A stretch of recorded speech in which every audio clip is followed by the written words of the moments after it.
नमस्कार साथियों, आप सभी का एसबीएम अंकेश्वर यूट्यूब चैनल पर हार्दिक स्वागत और अभिनंदन। आज हम 12वीं क्लास के भूगोल का पेपर जो माध्यमिक शिक्षा बोर्ड द्वारा आज ही के दिन आयोजित हुआ है, उसके बारे में हम थोड़ा सॉल्यूशन करेंगे।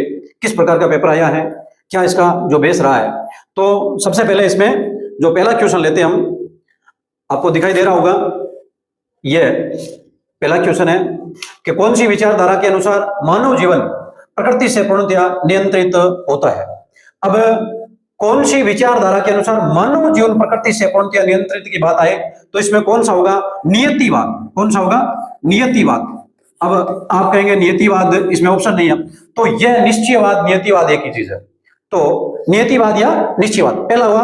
उसके बाद में देखें आगे, इसके बाद में हम जो दूसरा लेते हैं, दूसरा क्वेश्चन है कौन सा आर्थिक भूगोल का उपक्षेत्र है? कौन सा आर्थिक भूगोल का उपक्षेत्र है? इसको थोड़ा जूम कर देता हूं मैं। ये देखें कौन सा आर्थिक भूगोल का उपक्षेत्र है, तो इसके अंदर देखें अभी जो संसाधन भूगोल, कौन सा हुआ? संसाधन भूगोल, ये राइट हुआ। और नेक्स्ट उसके बाद में देखें आगे, तीसरा क्वेश्चन है ये आपको तीसरा और चौथा क्वेश्चन दोनों दिखाई दे होंगे कि मानव विकास प्रतिवेदन प्रतिवर्ष प्रकाशित किया जाता है, किसके द्वारा किया जाता है? तो यह बात है तो संयुक्त राष्ट्र विकास कार्यक्रम के द्वारा, यानी यह पहला ए ऑप्शन राइट है। नेक्स्ट देखें, यानी इसमें यूनाइटेड नेशनल डेवलपमेंट प्रोग्राम। और चौथा क्वेश्चन है मानव विकास के उच्च स्तर वाले देशों के संबंध में कौन सा कथन सत्य है? तो मानव विकास में इसमें ऑप्शन दिया सामाजिक क्षेत्र में अधिक निवेश, सामाजिक क्षेत्र में जो कम निवेश, या राजनीतिक अस्थिरता, या असमान संसाधन वितरण। तो इसमें हमने जो देखा है यह कौन सा प्रश्न है? चौथा क्वेश्चन है, इसमें यह पहला ऑप्शन राइट होगा, ए। ठीक है, नेक्स्ट इसके बाद में देखते हैं हम आगे।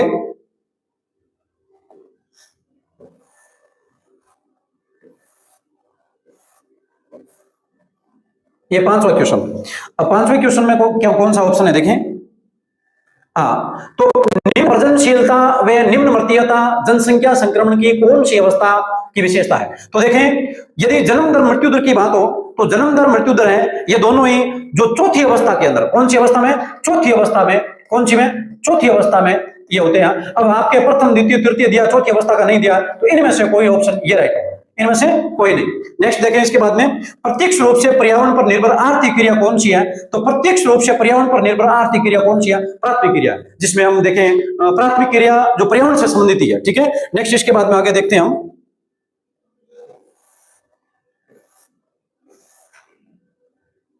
ये सातवां क्वेश्चन, कुटीर उद्योग की सर्व प्रमुख विशेषता है। कुटीर उद्योग के अंदर देखें निर्माण की मध्यम इकाई, आयातित कच्चे माल का उपयोग, पूंजी व परिवहन का ज्यादा प्रभाव, और साधारण औजारों द्वारा, ये साधारण औजार वाला ये हो गया। ठीक है, कुटीर उद्योग मतलब हम देखते हैं गांवों के अंदर जैसे कि मान ले लोहार है, ये जो लोहे का औजार बनाता है, उसी प्रकार ये छोटे वाले औजार हो गए, तो ये साधारण औजार हो गए। ठीक है, कौन सा पतन फेरी पतन के नाम से भी जाना जाता है? पैकेट स्टेशन पतन है, ये पैकेट स्टेशन पतन ये हो गया। नेक्स्ट इसके बाद में देखें आगे, ये जो हमारे नौवां प्रश्न होगा ये, तो नवे क्वेश्चन के अंदर क्या चीज है, कौन सा प्रश्न देखें कि गहन निर्वहन कृषि का सर्व प्रमुख क्षेत्र है, तो इसमें देखें मानसून एशिया। कौन सा हुआ? Monsoon Asia. अब देखें 10वां है कौन सा सही सुमेलित है, तो इसमें सही सुमेलित की बात है तो यह भूमध्य सागरीय खट्टा फल वाला यह हो गया। ठीक है, तो 10वां प्रश्न है उसमें बे किया है, नवे के अंदर कौन सा प्रश्न किया? जो ए किया। ठीक है, नेक्स्ट इसके बाद में आगे देखते हैं हम,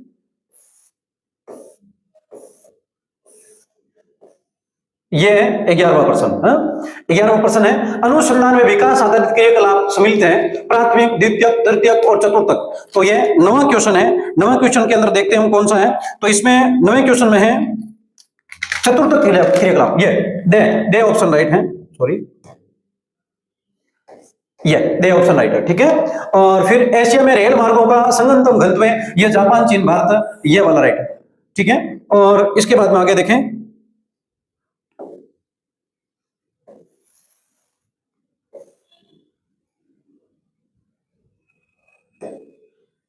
हाँ, निम्न में से कौन से राज्य में सन 2011 से 21 के दशक में जनसंख्या वृद्धि पर जो दर है निम्नतम दर्ज की गई? इसका ऑप्शन में जो केरल है ये ऑप्शन राइट है। और भारत की पहली जनगणना आपको पता है लॉर्ड मेयो के काल में 1872 में जो हुई है, और उसके बाद में जो 10 वर्ष के अंतराल से 1881 से हुई है। तो इसमें ऑप्शन कौन सा है? 1872 राइट है। नेक्स्ट इसके बाद में देखते हैं आगे।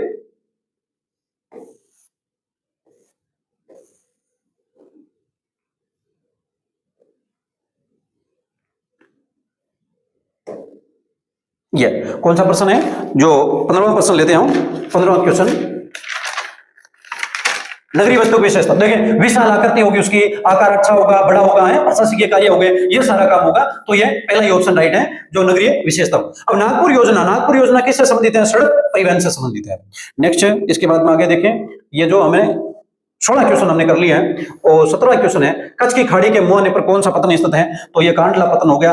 कांडला पतन, कौन सा? कांडला पतन हो गया। और कौन सा प्रदूषण स्थान विशिष्ट होता है? तो स्थान विशिष्ट की बात आए तो स्थान विशिष्ट के अंदर देखें हम कौन सा प्रदूषण है इसमें हमने किया है।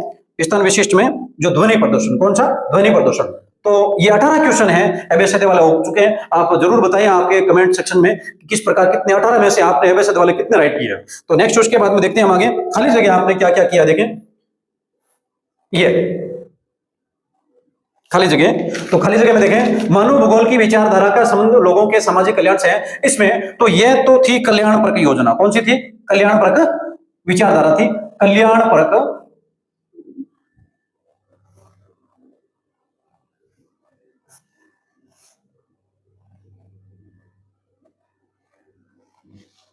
यहां लिख लेते हैं, कल्याण परक, कल्याण परक विचारधारा। ठीक है, यह थी, हो गया। अब विकास का अर्थ है, तो विकास का अर्थ है गुणात्मक परिवर्तन। विकास का अर्थ क्या है? गुणात्मक परिवर्तन। गुणात्मक परिवर्तन समय के दो अंतरालों के बीच एक क्षेत्र विशेष में होने वाली जनसंख्या में परिवर्तन को जनसंख्या वृद्धि कहा जाता है। क्या कहा जाता है? जनसंख्या, जनसंख्या, जनसंख्या वृद्धि।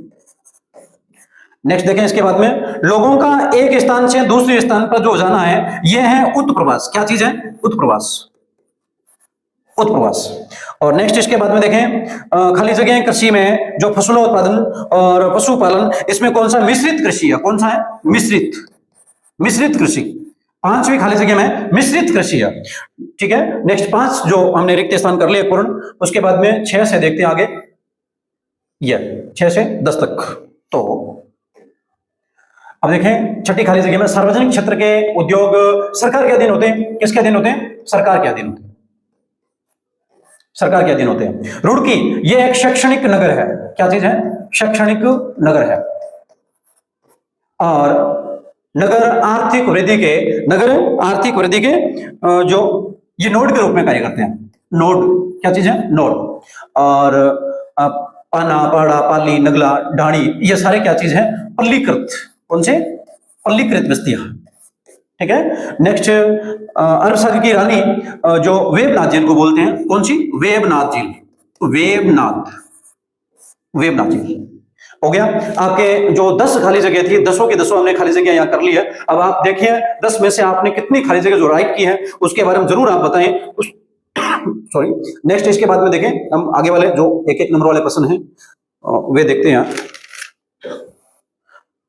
ये कि मानव विकास के किन्हीं 2 उपागमों के नाम लिखिए। तो अच्छा, अप्रोच का पूछा है, तो इसमें देखें हम एक तो वेलफेयर अप्रोच कर लेते हैं और एक इनकम अप्रोच हो जाएगा। तो देखें एक तो आय उपागम हो गया।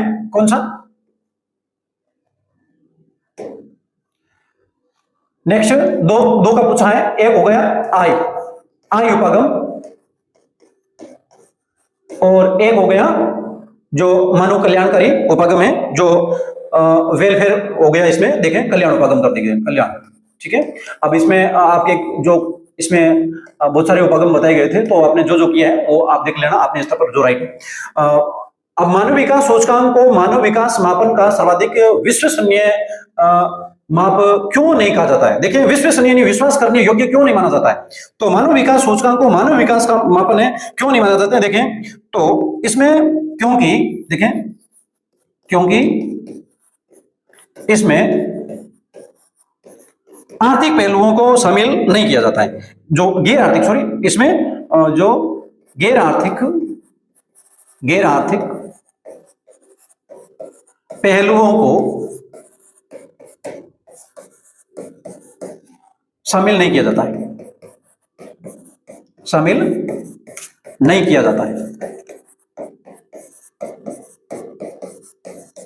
हो गया। तो मानव विकास सूचकांक को, मानव विकास का जो मापन है उसका सर्वाधिक विश्वसनीय माप इसलिए नहीं माना जाता है क्योंकि ये गैर आर्थिक पहलू है, उनको यह शामिल नहीं करता है। नेक्स्ट इसके बाद में देखें ध्यान कृषि क्या है, आपने पढ़ा होगा ध्यान कृषि, इसमें लिख ही दिया देखो, स्लैश एंड बर्न का मतलब है काटा और जलाया। आप कक्षा में जो पढ़ चुके हैं कि मान लीजिए कोई पहाड़ी इलाका है और उसके अंदर क्या चीज है, बहुत सारे पेड़ हैं, पेड़ों को क्या किया हमने, पहले काट लिया और काटने के बाद में क्या किया, उसको जला दिया और जला के वहां क्या कर लिया, कृषि कर ली। तो इस प्रकार की कृषि क्या कहलाएगी, स्थानांतरित कृषि कहलाएगी। क्या कहलाएगी, स्थानांतरित कृषि कहलाएगी। याद रखना यह चीज, अलग अलग स्थानांतरित कृषि के जो नाम भी दिए हुए यहाँ पे जो आपकी क्लासों में गए। अब पनामा नहर जल बंधक क्यों बनाए जाते हैं, देखिए जल बंधक इसलिए बनाए जाते हैं क्योंकि उसमें क्या चीज है, जल है, उसका जो नीचे का स्तर है उसमें जो जल बंधक बना के और उसका जो अंतराल है उसको कम किया जाता है। तो इसका उत्तर हम लिख लेते हैं, देखें यहां पर थोड़ा इसको ऊपर कर लेते हैं, ये पनामा नहर। तो इसमें जल बंधक क्यों बनाए जाते हैं, देखें आप, तो समुद्र तल में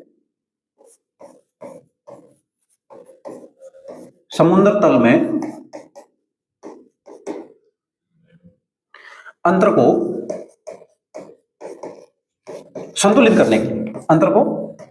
संतुलित करने के लिए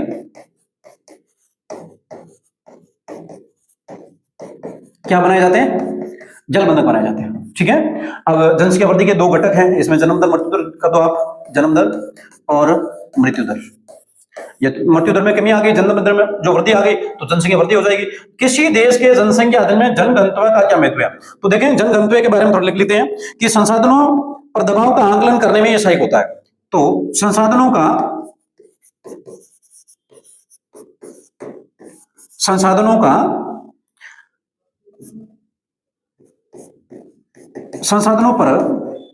जो दबाव का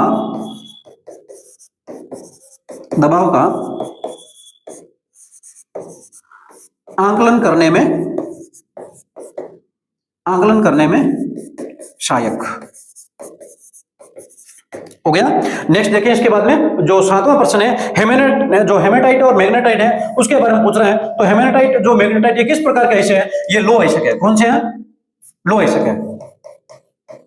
लो आयस्क है। ठीक है। भारत में सड़क का विशाल जो जाल का विश्व में कौन सा स्थान है, सेकंड स्थान है भाई, जो सेकंड स्थान। ठीक है। गंदी बस्तियों के बनने में प्रवास की क्या भूमिका होती है, तो इसमें देखिए जनसंख्या वृद्धि हो जाएगी। क्या चीज होगी, जनसंख्या वृद्धि होगी। और साथ साथ में यदि उसके बसौट में कमी है, तो भी क्या होगा, ये गंदी बस्तियां बनने का ये मुख्य कारण है। ठीक है। तो नेक्स्ट इसके बाद में आगे लेते हैं हम, कौन सा प्रश्न देखें, यह खंड जो बे, इसमें देखें खंड बे में क्या चीज है, क्या भूगोल की नवनिश्चयवाद जो परिभाषा है इसको संक्षेप में बनाना है, जो 1.5 नंबर का क्वेश्चन था, या आप देख लेना। मुक्त व्यापार जो विकासशील है उसके बारे में, और ये जो जलवायु वाले हैं इसके बारे में देखें।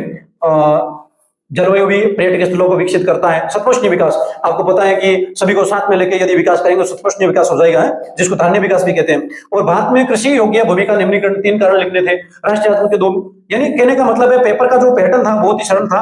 देखें यहाँ व्यापारिक केंद्र पूछे हैं, बाह्य स्रोतों पूछे हैं, प्रौद्योगिक विकास का पूछा है प्रश्न, और उसके बाद में सौर ऊर्जा, जैव ऊर्जा का वर्णन पूछा है, सौर ऊर्जा क्योंकि यह थोड़ी ट्रेंडिंग में है। और उसके बाद में देखें अब यह कितना सरल क्वेश्चन आया, देखें जल संरक्षण का महत्व और प्रबंधन के बारे में पूछा है। और अब देखें इसके बाद में थोड़ा मैप वाला कर लेते हैं हम। ये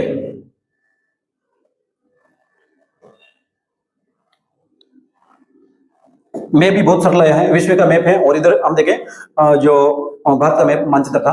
पर्थ कहाँ है, तो पर्थ देखें ऑस्ट्रेलिया के अंदर। कहाँ है, ऑस्ट्रेलिया। ये तो आपने सही किया होगा, ऑस्ट्रेलिया। और हांगकांग कहाँ है, बैंकोवर कहाँ है, और ये दोनों, ये तो इतिहास की क्वेश्चन है दोनों यहाँ। तो हांगकांग और ये चाइना के अंदर है, चीन में है हांगकांग। और बैंकोवर एक कर्नाटक के पास में है, कनाडा के उधर जो हम देखें दक्षिणी पश्चिमी छोर पर है। कोलंबो ये श्रीलंका में है, कहां पर है, श्रीलंका में है।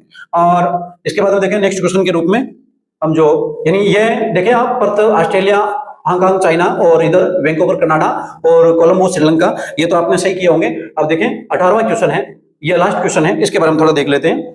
18वां क्वेश्चन, बल्लारी। बल्लारी कहां पर है? बल्लारी कर्नाटक में भाई, कहां पर है? कर्नाटक, ठीक है। और दुर्ग, और ये दोनों ही हम देखें, दुर्ग और बल्लाडेला, ये कहां है? ये छत्तीसगढ़ में है। कहां पर है? छत्तीसगढ़ में। छत्तीसगढ़ में आप पढ़ चुके हैं अपनी कक्षा के अंदर, बेलाडीला ये विश्व में एशिया की सबसे बड़ी लो एसिड की खान है। और मयूरभंज ये क्या है? ये उड़ीसा में। कहां पर है? उड़ीसा में। तो ट्रिक के रूप में आप ऐसे याद कर सकते हैं, मयूर को तो मयूर उड़ गया, मयूर उड़ीसा। तो धन्यवाद साथियों। इसी प्रकार हम जो आगे की जो भी बोर्ड की क्लासें हैं उसका जो पेपर सॉल्यूशन लेके आएंगे, तो आप हमारे साथ जुड़े रहें। धन्यवाद।